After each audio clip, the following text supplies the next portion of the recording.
Well, Deadpool and Wolverine dropped this weekend in theaters, and I don't think anybody was disappointed, including the theater owners. Let's take a couple minutes to talk about the weekend box office haul that Deadpool and Wolverine brought in, all the records that it set, and why it looks like we might be returning to the age of billion-dollar Marvel movies. This movie did pretty good. Now, obviously, it's not a big secret that Marvel has been struggling in recent years. Ant-Man and the Wasp: Quantumania definitely lost money, and The Marvels was a flat-out flop. And a lot of this was really tied to just not meeting fan expectations and a little bit of doldrum when it comes to superhero movies. Now, when Marvel cleared the schedule for 2024, leaving us with just Deadpool and Wolverine, well, it was pretty clear the film was going to have to do good, and it was definitely going to be an attempt to grab some of that magic that seemed to be lost. And after the first weekend, well, it appears they did it. Now, the final figures for Deadpool and Wolverine's opening weekend, well, beat expectations, and the film did a staggering $211 million in just North America. Now, in case you didn't know, this is actually the 6th biggest 3-day opening weekend of all time,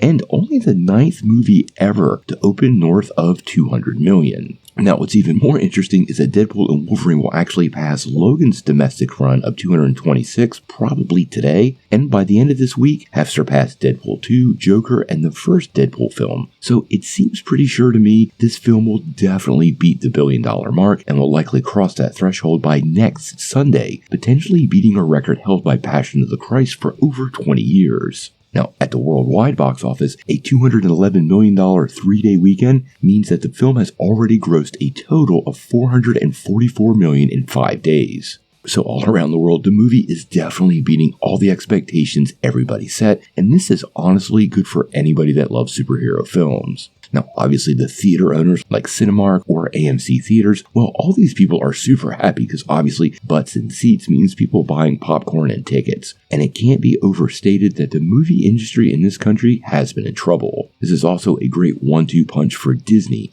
because Inside Out 2 has broken all kinds of box office records, and combining this with Deadpool and Wolverine, well, this is somewhat of a return to the old 1-2 punch Disney was dominating the box office with for several years, leading into that worldwide health crisis.